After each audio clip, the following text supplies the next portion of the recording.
My memories గత స్మృతులు episode 2లో వస్తున్నాము. ఇప్పుడు చెప్పేది మంచి జ్ఞాపకాలు, చిన్నప్పటి విశేషాలు, చాలా బాగా ఇంట్రెస్టింగ్గా ఉండేది చిన్న లైఫ్. అది చెప్తాను వినండి. అప్పట్లో మైలాపూర్లో ఉన్నప్పుడు మేము మెయిన్ రోడ్ ఉండేది, ఎదురుగుండా రోడ్ మీదే ఉండేది ఇల్లు. 40 feet వైడ్ రోడ్.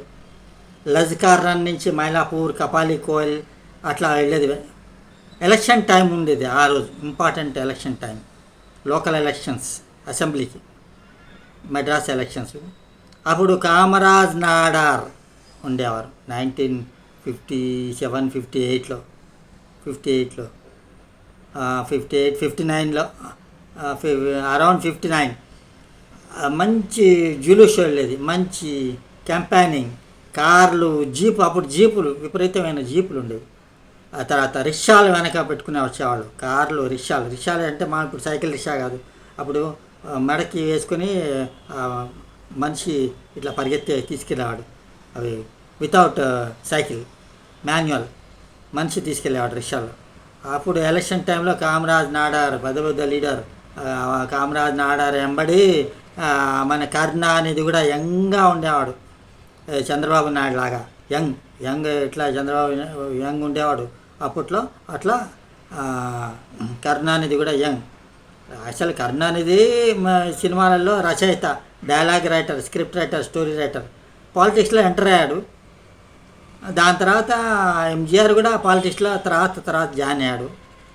ఆ మూమెంట్లో కరుణానిధి కూడా పార్టిసిపేట్ చేశాడు ఎలక్షన్స్లో, అలాంగ్ విత్ కామరాజ్ నాడార్. మేము మిద్దె మీద నుంచి మంచిగా చూసేవాళ్ళం. నమస్కారాలు ఇట్లా వేసాడు, నమస్కారాలు పెట్టేవాడు. నల్లగా ఉండేవాడు కామరాజ్ నాడార్. కానీ అప్పుడు ఎలక్షన్స్లో అంత powerful leader Kamaraj, national leader లెవెల్లో ఉండేవాడు. మాట అంటే మాటే, పెద్ద మాట. ఇప్పుడు ఎంతో పెద్ద మంది ఉన్నారు. జయప్రకాష్ నారాయణ పాత జనతా పార్టీ పెట్టిన ఎంత పవర్ఫుల్, అట్లా ఉండే అతను ఆయన. ఆ ఎలక్షన్స్ క్యాంపెయిన్స్, ఎలక్షన్ టైంలో చాలా బాగా చూసాం మేము.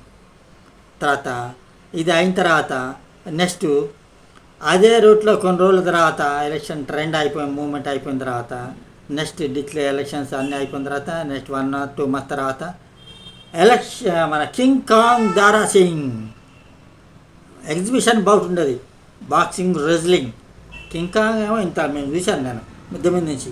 నేను అప్పటికి 6 ఏళ్ళు అంతే, నా ఏజ్ అంతే, 6 years, 6 or 7 మ్యాక్సిమం, అంతగానే ఎక్కువ లేదు. మిద్దె మీద నుంచి అందరూ చూసేవాళ్ళు కింగ్ కాంగ్ దారా సింగ్ అని చెప్పి అందరు అరిచేవాళ్ళు. వాళ్ళు ఇట్లా అనేవాళ్ళు. దారాసింగ్ ఎంత లావు ఉండేవాడు, దారాసింగ్ హెల్తీ, కింగ్ కాంగ్ మటుకి ఇంత లావు ఉండేవాడు. ఇద్దరు బౌట్స్, కానీ దారాసింగే గెలిచేవాడు ఎప్పుడు, కింగ్ కాంగ్ని ఓడగొట్టేవాడు. ఎందుకంటే దారాసింగ్కి తెలిసినన్ని బౌట్లు కింగ్ కాంగ్కి తెలియదు. ఎగ్జిబిషన్ బౌట్స్ అనుకోండి ఆఫ్కోర్సు, కానీ నిజంగా కొట్లాడితే దారాసింగే విన్ అవుతాడు. చూసేవాళ్ళం, చాలా ఎంజాయ్ చేసాం చిన్నప్పుడు. చాలా famous, world famous king Kong దారా సింగ్ ఫైటింగ్ అంటే ఎగ్జిబిషన్ ఎంత ఫేమస్ అంటే అంత ఫేమస్. ఎంతోమంది వచ్చి చూసి, ఇప్పుడు టీవీలలో చూస్తున్నారు కదా బౌట్లు, ఫైటింగ్, రెజ్లింగ్ చూస్తారు ఫారెన్లో, అట్లా ఎంతమంది జనాలు చూస్తారు, ఎంజాయ్ చేసి. అప్పుడు ఆ రోజుల్లో ఎప్పుడు 1959-60 టైంలో, ఎన్నేళ్ళు, అదొకటి 59-60, 40, 20, 60-65 సంవత్సరాలు ఆల్మోస్ట్ అవుతుంది. అది కూడా ఎంజాయ్ చేశాను నేను, చాలా బాగా, నాకు చాలా గుర్తు. తర్వాత ఇంకోటి, మైలాపూర్ నుంచి కొంచెం వెళ్ళగానే బస్ స్టాప్ ఉండేది, బస్ స్టాండ్, అన్ని బస్సులు ఆగేట బస్ టెర్మినస్. అది ఒక కపాలి కోయిల్ ఉండేది, పెద్ద కోయిల్, ఇప్పుడు కూడా ఉంది, సో ఫేమస్ మైలాపూర్లో కపాలి కోయిల్ అంటే సో ఫేమస్. శివుడి గుడి ఎదురుగుండా, చాలా పెద్ద గుడి. ఆ గుడి ఎదురుగుండా కొలను ఉండేది. కొలంలో తెప్పోత్సవాలు జరిపేవాళ్ళు, నీళ్లు ఉండేవి, పడవల్లో దేవుణ్ణి ఊరేగించేవాళ్ళు, మధ్యలో పూజలు చేసేవాళ్ళు. నైట్ టైంలో సమ్మర్లో అంతా నీళ్ళతో అంటే అంత చాలా హ్యాపీగా ఉండేది.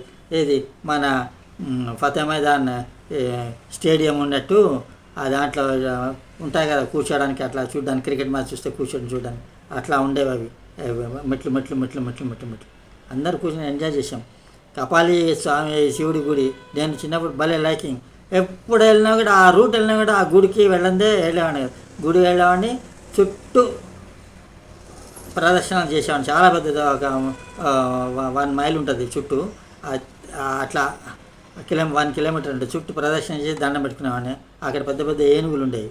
ఏనుగులు అంటే బొమ్మ ఏనుగులు, ఎంట్రన్స్ పక్కన అటోటి ఇటోటి, ఇప్పుడు ఉన్నాయో లేదో తెలియదు అప్పట్లో. ఆ ఏనుగు మీద కూర్చుని ఆడుకునేవాడిని. 6-7 ఇయర్స్ అప్పుడే బాగా కూర్చునేవాడు. ఆ కూర్చుని ఎంతో ఆనందం ఉండేది, ఏనుగు మీద కూర్చున్నట్టే ఆనందం. దానికి తోడు ఇంకోటి ఏమిటంటే, మా ఇంటి మైలాపూర్లో ఉన్న వెనక పెద్ద ఏరియా ఉంది. ముందు సైజు బ్యాంకు, అది ఏం బ్యాంక్ పేరు మర్చిపోయాను. ఒక బ్యాంక్ అప్పట్లో నేషనలైజ్ కాలే. ఆ బ్యాంక్లో ఉన్నప్పుడు వెనక ఏనుగు ఉండేది, పెద్ద ఏనుగు. ఒక మామిడి చెట్టు ఉండేది మా ఇంటి బ్యాక్ సైడ్లో, ఆ పెద్ద ఉండేది వెనక back yard. Front side bank ఉండేది. ఏనుగు పెద్ద ఎలిఫెంట్ కట్టేశారు, మామిడి చెట్టు. అది ఎందుకు కట్టేశారని తర్వాత తెలిసింది. బ్యాంకు వాళ్ళు ఎవరికో లోన్ ఇచ్చారు, ఏనుగు మీద లోన్ ఇచ్చారు.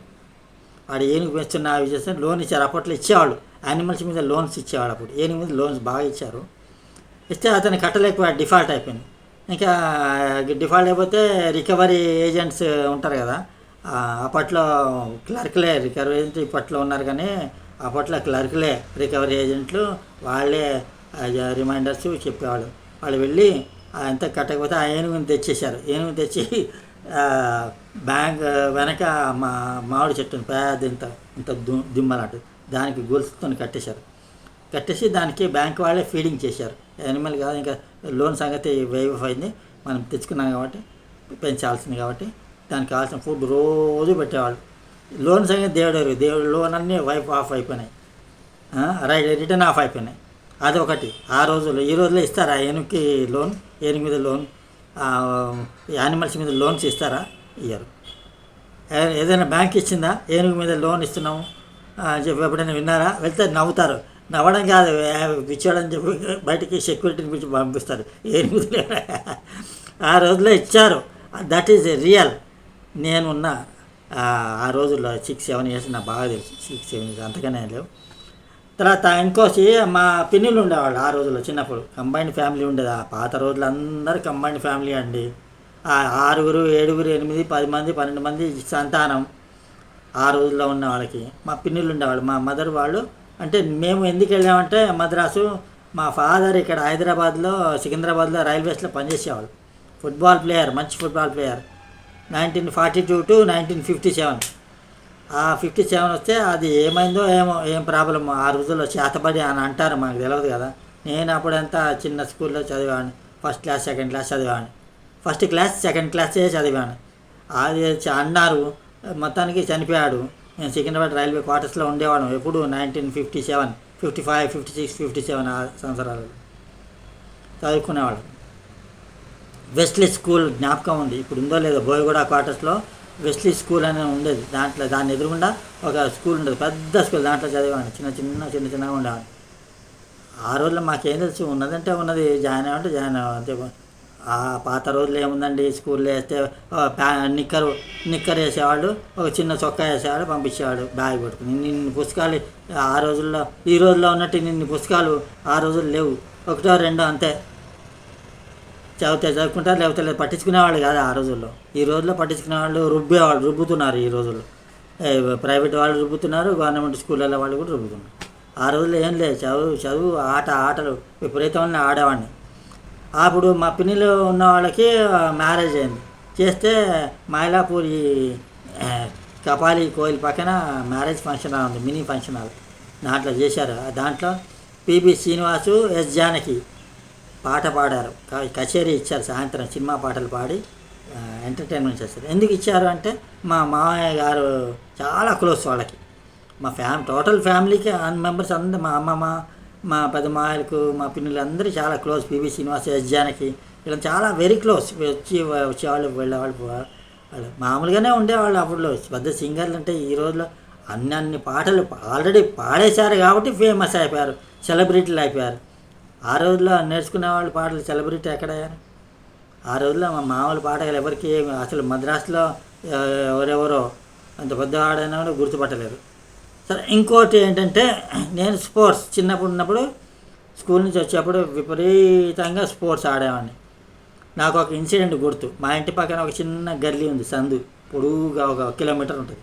సైకిల్ నేర్చుకునేవాడిని. మా అన్నయ్య నేర్చుకున్నాడు, నాకు నేర్పిద్దామని సైకిల్ అద్దెకి సైకిల్ తీసుకొచ్చి కూర్చోబెట్టాడు, నేర్పించేది వచ్చేది కాదు, దెబ్బలు తగులుతాయి కానీ సైకిల్ నేర్చుకోవడం రాదు. అది ఏమి చేశాడంటే ఆ చివరి స్టార్టింగ్ నుంచి కొంచెం పల్లంగా ఉంది, ఇట్లా లోవర్ లెవెల్ ఉంది, కూర్చోబెట్టాడు. ఇది పట్టుకోరా, ఇట్లా కొంచెం బ్యాలెన్సింగ్ వచ్చు, పట్టుకోరా కూర్చో అంతే, కాళ్ళు అందేవి కాదు పెడల్కి. బ్రేక్ పట్టుకుంటే బ్రేక్ ఎట్లా పట్టుకుంటే తెలియదు, చిన్నపిల్లాడికి ఎట్లా ఉంటుంది అన్నీ. అలా కూర్చోబెట్టి ఇట్లా తోసాడు సైకిల్ని. ఆ సైకిల్ దొర్రని డౌన్లో వచ్చింది, ఇట్లా మేనేజ్ చేసుకుంటూ వచ్చాం మెల్లిమెల్లిగా. ఆ రోజు ట్రాఫిక్ ఏం లేదు ఆ సందులో ఎవరికి, ఆ మొత్తం కాడు. ఇక్కడ చూస్తే అక్కడ దాకా ఎవరు లేరు, మనుషులు లేరు, జనాలు లేరు, ఎవరు లేరు. అసలు ఆ రోజులో స్కూటర్స్ లేవు, స్కూటర్స్ కూడా లేవు, కార్లు ఇక్కడ చూస్తే అక్కడ దూరం అంత దూరం ఒక కారు కనబడితే ఒట్టు, కారే లేదు అసలు, కనబడేదే కాదు. అట్లా సైకిల్ మీద చూస్తే బొర్రమని వచ్చామని వచ్చి ఇంకా బ్యాలెన్స్ దిగాలి కదా, లేకపోతే మెయిన్ రోడ్ మళ్ళీ 40 ఫీట్ రోడ్కి వస్తుంది. అందుకని భయానికి ఇట్లా అంటే రైట్ సైడ్ వెళ్ళా, పడ్డం చెత్త కుండీలో పడ్డా. చెత్త కుండి ఉంటుంది అంటే దమ్మని పడ్డా. 6 ఇయర్స్ ఏమంటే పడ్డా, దెబ్బలు తగిలినాయి కొంచెం. సరే అని చెప్పి మెల్లిమెల్లిగా దెబ్బలు తగిలితేనే రాదు కదా, అందుకని మెల్లిమెల్లిగా నేర్చుకో. సైకిల్ వచ్చేస్తుంది ఇప్పుడు పర్ఫెక్ట్. ఇప్పుడు మళ్ళీ వెళ్ళలేము కదా సైకిల్, ఎంత పర్ఫెక్ట్ అయితే ఇక్కడ రోజులు మారాయి, తరాలు మారాయి, తర్వాత సిచ్యువేషన్ మారింది, టెక్నాలజీ మారింది. ఇప్పుడు సైకిల్ తొక్కలేము కదా రోడ్ల మీద వెళ్తున్నామా, రోడ్ల మీద సైకిల్ కనబడుతున్నాయా, కనబడ్డాయి. ఇంకోటి స్కూల్లో ఒక ఇన్సిడెంట్ జరిగింది. నేను స్కూల్ కేసరి హై స్కూల్లో చదివాను. కేసరి హై స్కూల్లో చదువుతున్నప్పుడు మధ్యాహ్నం 1 to 2 లంచ్ టైం, మంచి దెబ్బ అన్నం తినేసేసి వెనక ప్లే గ్రౌండ్ ఉండేది, త్రోబాల్తో వేసి కొట్టడం, త్రోబాల్ గేమ్ విపరీతంగా ఆడవాడిని, విపరీతమైన అల్లరి చేసేవాడిని చిన్నప్పుడు. మొండి అల్లరి అసలు ఏం లేదు, ఇంకా చదువు మీద మొద్దు, జ్ఞాపకం ఇది మైండే లేదు చదువు మీద. ఫస్ట్ క్లాస్ రావాలి, సెకండ్ క్లాస్ రావాలి, ఏం లేదు. ఫస్ట్ స్కూల్కి ఏదో ఎలా అంటే వెళ్ళాలి. ఆటలు మటుకు విపరీతం అండి, ఎంత ఆటలు అంటే ఆటలు, చదివేం లేదు. చదువులే ఎగ్జామ్ లేదు, ముక్కు పెట్టి ఇంట్లో కొట్టి నేర్పించేవాళ్ళు, మొత్తం బై హార్ట్ చేసేసి ఏదో ఒకటి రాసేవాళ్ళం.